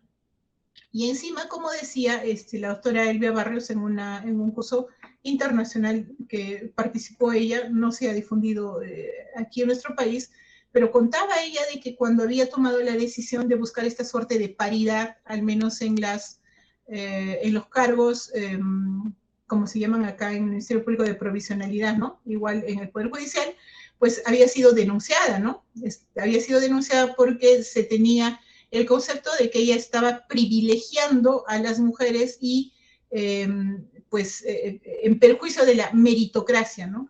Pero ¿cómo puedes hacer méritos? ¿Cómo puedes tener méritos si tienes esta carrera desigual? No se puede. Bien, se hace cargo de la vinculación que existe entre las cuestiones de género, raza, religión, edad, creencias políticas, etc. De eso se hace cargo, ¿no? La perspectiva de género. Cuestiona los impactos diferenciados de las leyes y políticas públicas basadas en estas asignaciones, diferencias y relaciones de poder. La crítica, ¿no? El cuestionamiento a estos impactos de las leyes, que no impactan pues de igual manera a los varones y a las mujeres, ¿no? Por ejemplo, en el tiempo de la pandemia, en cuanto había aislamiento social obligatorio, y por eso también la emisión del decreto legislativo 1470, ¿no? Cuando seguramente con una muy buena intención, pero cero perspectiva de género, el Estado dijo, ya, a ver, van a salir a la calle los hombres los lunes, miércoles y viernes. ¿Por qué? Porque las mujeres tienen que salir los martes, jueves y sábado, porque el sábado pues es el mercado, ¿no? No lo pensaron así, sino, bueno, supongo, hasta de repente ya, algo así, pero bueno. ¿Y qué pasó? Además, dijeron varones y mujeres, ¿no? Y poquito más, y faltaba que pongan naturales, porque ¿qué pasó? Obviamente, cuando había una mujer trans y salía un martes, jueves o sábado, era detenida. ¿Por qué? Porque le pedían su DNI y en su DNI pues aparecía el nombre de un varón, que no era su nombre social. ¿Y qué se les ocurrió a algunos policías, no? Se les ocurrió la magnífica idea de llevarlos a la comisaría y de humillarlos, ¿no? Haciéndoles ranear y haciéndoles hacer ejercicios y gritando, ¿no? De que eran bien hombres y cosas así, ¿no es cierto? Entonces, para eso sirve la perspectiva de género. No solamente para el ámbito de la justicia, sino en realidad para todas las políticas públicas que se adopten, ¿no? Determina en qué casos un trato diferenciado es arbitrario y en qué casos es necesario. Miren este ejemplo tan bonito. Determina en qué casos un trato diferenciado es arbitrario y en qué casos es necesario. No, pero es que cuando se trata de las mujeres, ahí sí, pues no, es más visible este impacto porque no sé cómo así afecta más. Nadie, creo yo, se atrevería a cuestionar la decisión de una política pública basada en la asistencia económica que se dé a los niños, niñas, adolescentes, huérfanos, producto de la COVID-19. Nadie ahí diría nada, nadie diría nada. Pero cuando se trata de mujeres, ¿a qué tal lisura? ¿Por qué pues? ¿No? Ley que promueve y garantiza el manejo de la higiene menstrual de niñas, adolescentes y mujeres. Pero a veces prefieren no leer vulnerables, ¿no? Con que digan niñas, adolescentes y mujeres, se les está privilegiando. ¿Por qué de mis impuestos se les tiene que dar para que compren sus toallas higiénicas? ¿Por qué pues, no? Ay, ¿dónde estamos? ¿No? ¿En qué casos un trato diferenciado es arbitrario y en qué casos es necesario? ¿No? Acá hablamos de población vulnerable. Nomás en el artículo 1, en el objeto de la ley, señala, ¿no? La presente ley tiene por objeto promover la implementación de acciones por parte del Estado y la sociedad que permitan contar con conocimientos adecuados, cambiar estigmas y prácticas desfavorables en torno a la menstruación, con enfoque en niñas, adolescentes y mujeres de pobreza y pobreza extrema. Era necesario, súper necesario. ¿Por qué? Porque, por ejemplo, cuando había desastres naturales, no sé si a ustedes les ha pasado, pero a mí sí, que cuando se hacían esta suerte de colectas y de apoyo, que está muy bien, pero uno de pronto veía y que se llevaba, ¿qué se llevaba, no? Alimentos, ropa de abrigo, ¿no? Pero casi nadie, bueno, yo sí era una de las personas, y yo motivada obviamente por iniciativas de otras compañeras, mujeres igual, que tenían esa inquietud, ¿no? Y decir, necesitan, ¿no? Para la menstruación, porque un hombre con la barba crecida podrá estar, pues, ¿no es cierto? Con que esté aseado y bien, pero una mujer, imagínense cómo atiende estos temas, ¿no? Y entonces yo les invito también a ustedes a que cuando colaboremos también pensemos en ello. Llevemos también toallas higiénicas y estas cosas que de pronto parecen pasar desapercibidas muchas veces y que son tan importantes. Y eso es pues el enfoque diferenciado, ¿no? Este es el trato diferenciado, cuándo es arbitrario y cuándo no lo es. Y bueno, ya casi finalizando, hablamos de los tipos de violencia y cómo más o menos incorporaríamos el enfoque o la perspectiva de género. Voy a tratar de hacerlo muy brevemente para que quede un poco de tiempo para poder conversar, ¿no? Entonces, estos son todos los tipos penales que tenemos en nuestra competencia, ¿no? Hemos dicho de que existe 4 manifestaciones de violencia reconocidas por nuestra norma de especialidad. En cuanto a la violencia física, pues tenemos en primer lugar el delito típico de género por excelencia, ¿no? El feminicidio, del artículo 108b. ¿No? La expresión máxima de violencia física hacia las mujeres, ¿no? Las lesiones de los artículos 121b, 122, ¿no? 121b grave, 122b leve, 122b agresiones. ¿Sí? En cuanto a la violencia psicológica, la afectación psicológica, cognitiva y conductual del artículo 122b, en concordancia con el artículo 124b, ¿no? Que no es un tipo penal, ¿no? Sino es una graduación de nivel de daño psíquico que realmente yo también opino que no sé qué hace en el Código Penal, pero ahí está. Pero bueno, no es un tipo penal propiamente dicho. En la violencia sexual tenemos los artículos 170, tipo base, 171 en imposible a resistir, 172 incapacidad a resistir, 173 violación sexual a menores, 174 violación de persona en dependencia, 175 seducción, y también sus formas agravadas, ¿no? Los tocamientos sin consentimiento, que no son actos contra el pudor, son tocamientos sin consentimiento para víctimas mayores de 14 años y tocamientos a menor para víctimas menores de 14 años, ¿no? De los artículos 176 y 176A con sus formas agravadas del artículo 177. Como manifestación de violencia sexual también tenemos el acoso sexual, ¿sí? Y el chantaje sexual del artículo 176C, 176B y 176C. Y ahí viene el detalle, violencia económica y patrimonial. ¿Existe algún tipo penal dentro de nuestro Código Penal que diga delito de violencia económica y patrimonial? No, no existe. No hay delito de violencia económica y patrimonial. Hay una manifestación de violencia económica y patrimonial. ¿Cómo se desarrollan o cómo se atienden estos casos? En primer lugar, partiendo por el artículo 208 del Código Penal, ¿sí? Que habla sobre la excusa absolutoria, que ha sido modificada, ¿no es cierto? Y ya no hay excusa absolutoria en cuanto el hecho derive o se haya generado en un hecho de violencia contra las mujeres integrantes del grupo familiar, ¿no? Por tanto, las sustracciones o los delitos patrimoniales que antes quedaban exentos de responsabilidad penal, pues ya no más, ¿no es cierto? También la manifestación de violencia económica y patrimonial, desde mi punto de vista, es la más desarrollada tanto por la ley 30.364 como por su reglamento. ¿Cómo así? Porque proponen un listado de ejemplos o de conductas que constituirían esta violencia económica y patrimonial, ¿no? Y entre ellas, pues, están, por ejemplo, este tema de los alimentos, ¿no? El incumplimiento de la obligación alimentaria oportuna, ver solamente para darles un ejemplo, ¿no? Por ejemplo, señala la perturbación de la posesión, tenencia o propiedad de sus bienes, la pérdida, sustracción, destrucción, retención o apropiación indebida de objetos, instrumentos de trabajo, documentos personales, bienes, valores y derechos patrimoniales, ¿Para qué les cuento si ahí les dejo la cita exacta de donde pueden ubicar toda esta descripción, tanto en la ley como en el reglamento? Pero ¿qué pasa? Pasa que nosotros no tenemos bajo nuestra competencia el artículo 185, ni 186, ni 190, ni 202, ni 204 del Código Penal, ¿no?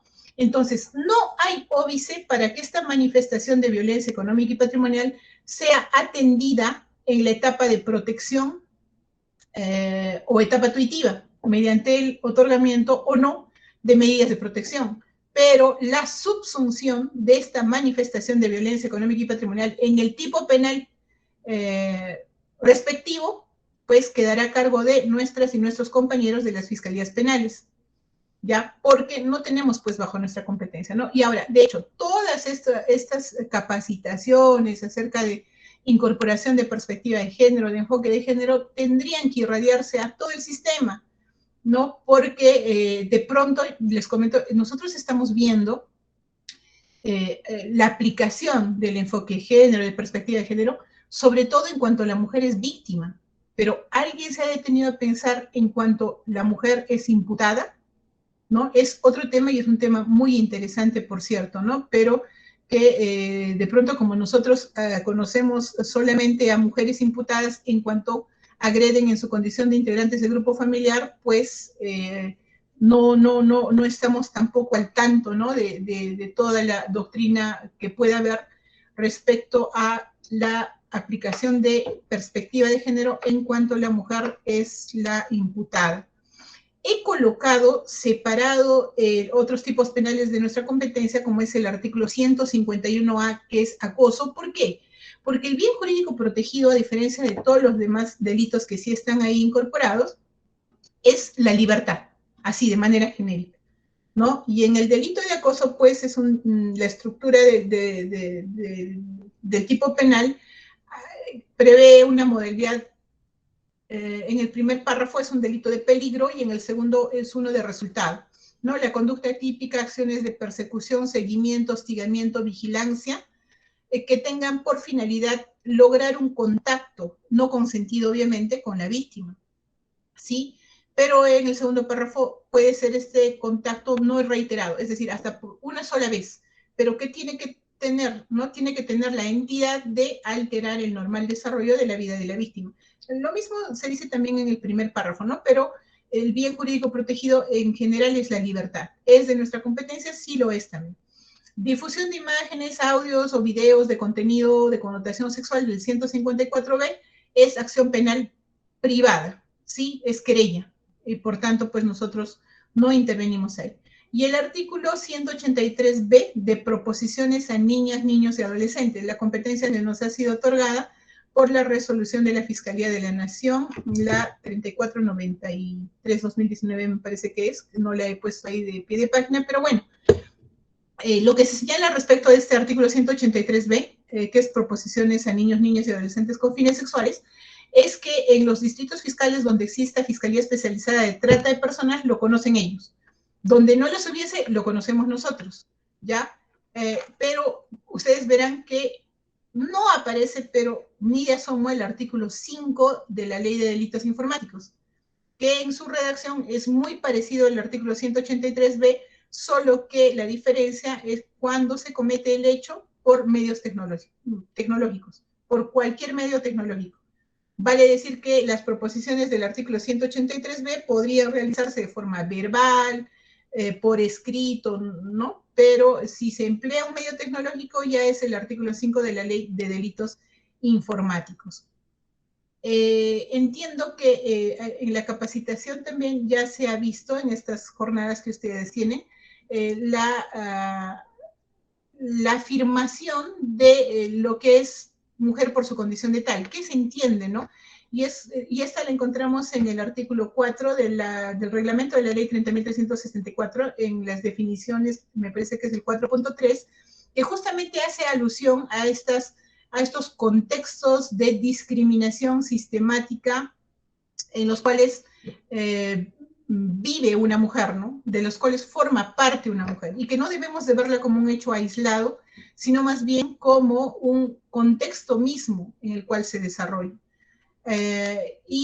Bueno, respecto de estos tipos penales, siempre quiero recalcar de que no debemos de ver a la mujer víctima de cada uno de nuestros casos como una mujer aislada del fenómeno de violencia que por su condición de tal vive dentro de nuestra sociedad. Es lo que nos invoca, de hecho, el Sistema Nacional de Justicia Especializada para todos los operadores. ¿No? Finalmente, miren, esto es muy valioso, que lo ha desarrollado la Corte Suprema de Justicia de la Nación de México, y que sí lo cumplen, ¿no? Sí cumplen estos estándares, al menos en el Poder Judicial, pero ¿por qué no se pueden aplicar también a las investigaciones que se lleven a cabo en el Ministerio Público? Dice, pasos para juzgar con perspectiva de género, ¿no? Miren, es muy básico, ¿no? Son 6 pasos yo creo que podríamos aplicar de mejor manera la perspectiva o enfoque de género. En primer lugar, nos dice identificar si existen situaciones de poder que por razón de género provoquen un desequilibrio entre las partes de la controversia, ¿no? De todas estos roles o estereotipos que hemos estado que hemos estado hablando hasta este momento, si en el caso concreto existen estas situaciones de poder, ¿no? En segundo lugar, cuestionar los hechos y valorar las pruebas desechando los estereotipos de género. No, pues no voy a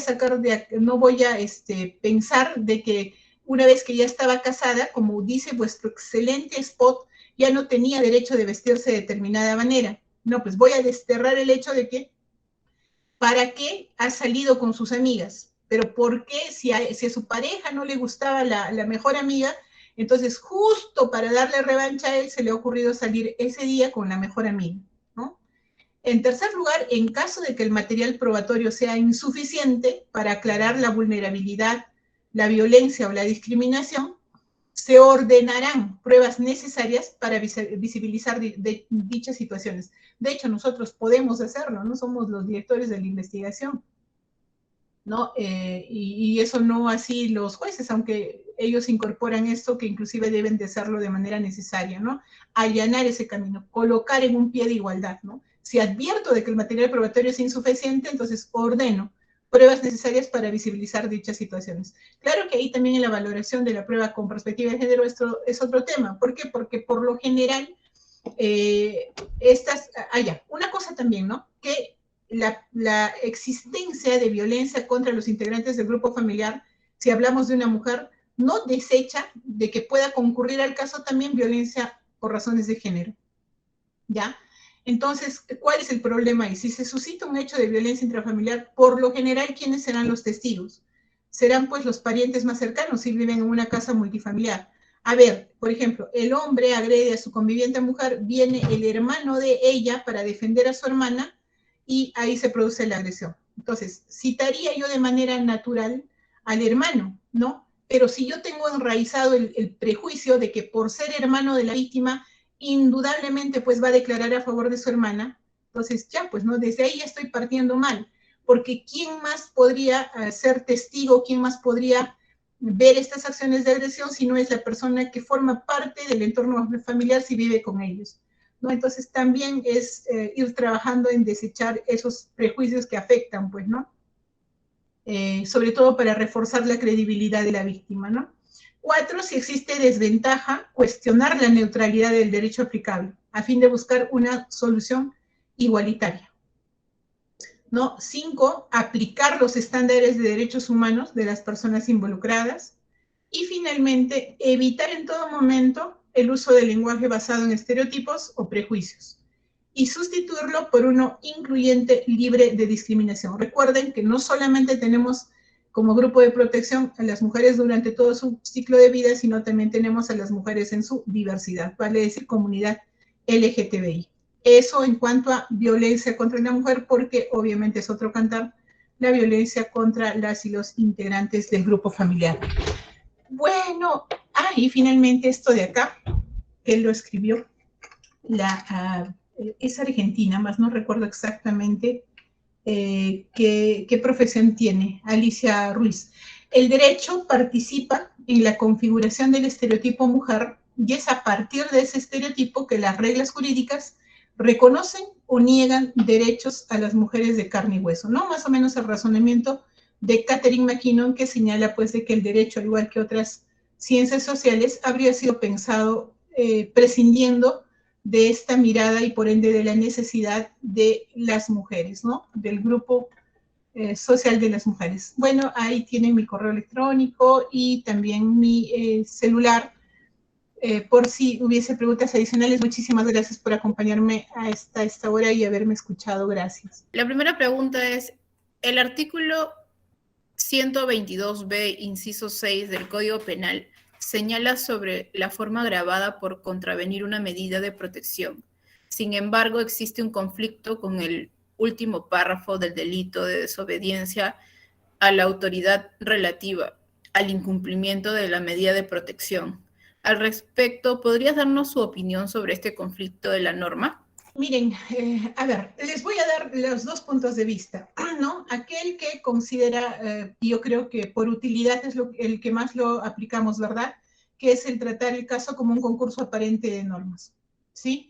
Porque ahí, bueno, colisiona también la especialidad, la favorabilidad. ¿Por qué? Hablando en sencillo, es más fácil resolver el artículo 122b en su figura grabada cuando recordemos que no está proscrita la terminación anticipada, ¿no? En los tipos penales en específico del 122b. Y si no está proscrita, pues voy a tener un marco punitivo de 2 a 3 años. Mientras que si me decanto por un concurso ideal de delitos, que de pronto podría ser lo más correcto quizás, pues voy a tener un marco punitivo de 5 a 8, me parece, si mal no recuerdo, como no trabajamos mucho con ese tipo penal. ¿Y qué cosa se me va a hacer? Mucho más difícil, obviamente, concluir el caso, porque nadie va a querer aceptar, o muy poco probable, que acepten una terminación anticipada con esa pena. Ya, pero ¿qué pasa? A ver, yo les digo, ¿no? En primer lugar, yo no sé por qué, no, tampoco es que he leído la exposición de motivos del 122b, pero yo no sé por qué y de dónde sacaron el verbo contravenir, ¿no? Que muchas veces incluso hasta se confunde con la contravención, ¿no? De código de niños, niñas y adolescentes, ¿no? No sé de dónde sacaron el contravenir. Pudieron haber puesto incumplir, desobedecer, no sé, pero ahí pusieron contravenir, no sé por qué. Ya, entonces, ¿qué tenemos? Tenemos un caso en el cual se han dictado diversas medidas de protección, ¿no? Unas medidas de protección que señalan la prohibición de reiteración o de incumplimiento de violencia física, y ahora ya le están poniendo más detallado, entre paréntesis, empujones, golpes, lapos, y violencia psicológica, entre paréntesis, insultos, miradas de desprecio, humillaciones, bla, bla, bla, bla, bla, y así. Listo. Otras medidas de protección. La prohibición de ingresar a la vivienda en estado de ebriedad y generar conflictos delante de los niños, ¿no? Listo. ¿Qué tenemos luego? Luego tenemos un caso en el cual el agresor ha ido a la casa en estado de ebriedad. No la ha insultado, no la ha golpeado, pero ha ido a la casa en estado de ebriedad. Entonces, nosotros decimos, aquí yo no puedo aplicar el 122b. No puedo aplicar, ¿por qué? Porque el 122b me sanciona a quien agrede física o psicológicamente. Acá no ha habido ninguna agresión, ni física ni psicológica. Ah, ya. Entonces, ¿qué hago? ¿Desdoblo el caso? O sea, no hago caso a los lineamientos que nos establece la Fiscalía de la Nación, ni tampoco a lo que dice la propia ley 30.364, que debo de entender que es un proceso continuo, ¿no? Y desdoblo el caso. Es decir, yo me quedaría, o es más, no me quedaría con nada y lo mando de frente al 368, desobediencia a la autoridad, ¿no? ¿Y qué pasa en cuanto se incumplen las dos medidas de protección? Tanto porque le ha gritado, pero todavía no tengo resultado de la evaluación psicológica, y tanto porque ha ingresado a la vivienda en estado de ebriedad. ¿Qué están diciendo nuestros superiores acá en el Distrito Fiscal de Arequipa? Nos están diciendo que se debería de tramitar siempre como un concurso ideal. ¿Por qué? Porque no sería justo que a una persona que ha contravenido la medida de protección reiterando un hecho de agresión psicológica, se le dé un marco punitivo de 2 a 3 años, mientras que aquel que no reiteró la conducta de afectación psicológica o física, pero sí ingresó en estado de ebriedad, sin golpear, sin agredir, ingresó en estado de ebriedad, a él sí le vas a dar desobediencia a la autoridad del artículo 368.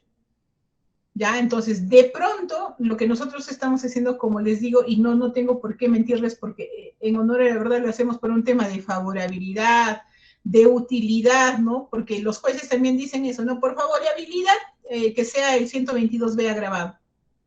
Estamos decantándonos mayoritariamente acá por el concurso aparente, ¿no? Y es así como los estamos tramitando. Pero cuando hay el otro incumplimiento, sí, pues muy injusto y se tramita como 368. Porque ¿cómo haría encuadrar? Y eso, que el 368 es sumamente específico. Ahí sí relata, ¿no? Cuando provenga de un hecho generado en un proceso, cuando provenga de un proceso generado por un hecho de violencia contra las mujeres o integrantes del grupo familiar. Entonces es mucho más específico en su redacción. Pero el problema es pues ese, ¿no? El ver cuántos casos podrían arribar a una terminación anticipada, cuántos casos podríamos solucionar, ¿no? Por no decir el otro término que coloquialmente nosotros decimos. Entonces, esas son las posiciones. En relación al feminicidio por contexto de violencia familiar, a nivel de probanza, ¿cómo podemos acreditar una violencia sistemática cuando no existen antecedentes relevantes o frecuentes de violencia?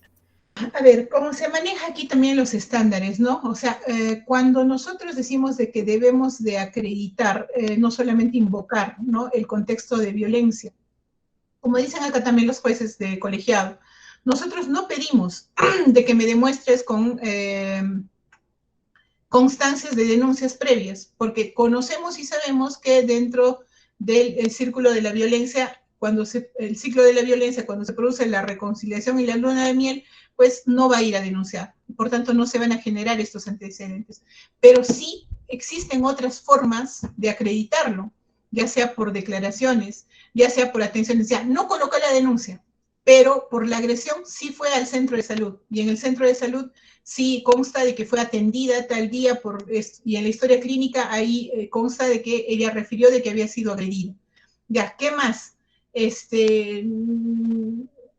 No sé, declaraciones testimoniales de otras personas que la hayan visto, de sus compañeros de trabajo, no sé si efectivamente vino golpeado, me contó que había pasado. O sea, como tenemos esta posibilidad de amplitud probatoria, podemos, yo creo, de manera eficiente y eficaz suplir ello. No nos piden, no nos exigen, nadie lo haría, de que presentemos unas denuncias por escrito, pero sí que tengamos la capacidad de, en primer lugar, manifestar, tratar de ubicar dentro de la investigación, sí se puede, es algo, no les diré complicado, sino que requiere bastante tarea, sobre todo minuciosa, porque, a ver, básico como yo siempre, bueno, aquellos que han tenido la ocasión de haberme escuchado quizás en otros espacios hablando de feminicidio, yo lo primero que hago es intervenir en redes sociales, ¿no? Entonces, ahí en redes sociales lo que hago es poder ver qué tipo de post ha estado haciendo últimamente,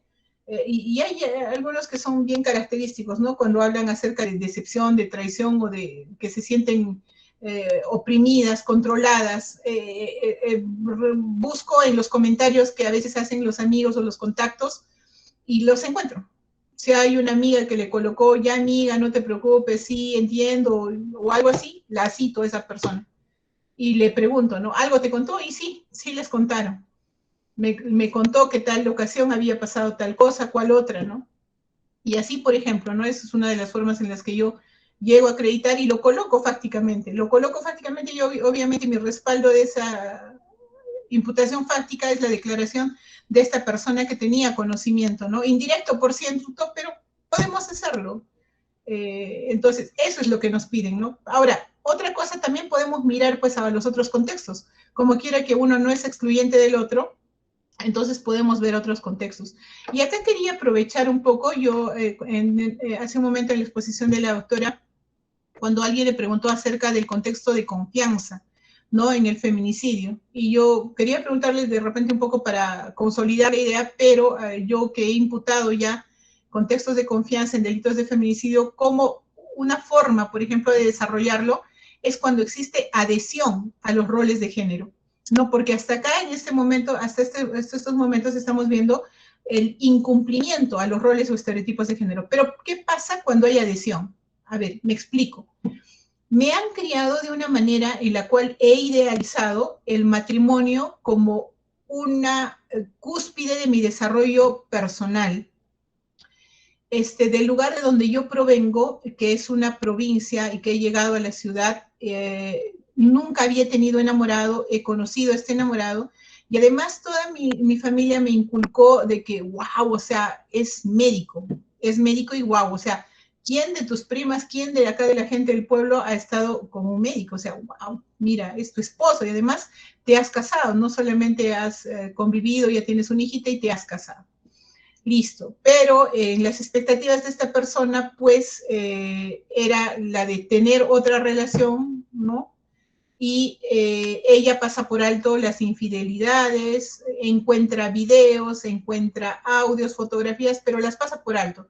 ¿Por qué? Porque yo quiero tener este ideal de familia, yo quiero ser la esposa de, y bueno, voy a pasarlo por alto porque además me han dicho de que así es, pues, ¿no? La vida de la casada y que hay ciertas cosas que hay que pasar por alto. Listo. Como he descubierto estos videos sexuales y en estos videos sexuales él hace uso de juguetes sexuales, entonces yo digo, no, antes de que vaya a hacer uso con otras mujeres que no soy yo y que lo haga conmigo. Entonces me propone hacer uso de juguetes sexuales y yo digo, ya está bien, hagamos uso de juguetes sexuales. ¿Ya? Me adhiero a todos estos roles de género, a lo que debe de ser una esposa, a lo que debe de ser la mujer de. Pero no voy a esperar porque confío en que con base a esto no me va a pasar más, ¿no? Ya he utilizado los juguetes sexuales, pero me va a meter un objeto que me va a producir un desgarro y una hemorragia y finalmente voy a morir por adhesión, porque confío, porque no esperaría que él hiciera eso conmigo, porque además es médico. Y cosas así, ¿no? Entonces, yo creo que también es hora de tomar en cuenta el tema de adhesión a estereotipos de género como generador también de la confianza, ¿no? Porque como desarrollan también, por ejemplo, Butrón y Valverde en esto que escribió, pero muy a propósito de cómo se imputa la violencia familiar perdón, cómo se imputa el contexto de violencia familiar en los delitos de agresiones contra integrantes del grupo familiar. La confianza, pues, no es una relación vertical, sino horizontal, y que justamente está librado en esta expectativa que tiene la víctima de creer que no le haría su agresor, que no se representa en ese momento agresor, no haría nada malo en su agravio, ¿no? Entonces, veamos también el tema de adhesiones a roles y estereotipos de género, y no solamente el incumplimiento, al menos en el tema de contexto de confianza. Nuevamente agradecemos a nuestra ponente invitada, quien participó en la tercera exposición del curso por el tercer aniversario de la creación de las Fiscalías Provinciales Corporativas especializadas en violencia contra la mujer y los integrantes del grupo familiar, así como también a la presidencia de la Junta de Fiscales Superiores y a la Fiscalía Superior especializada en violencia contra la mujer y los integrantes del grupo familiar de Lima Norte. Con esto damos por concluido el evento. Muchas gracias.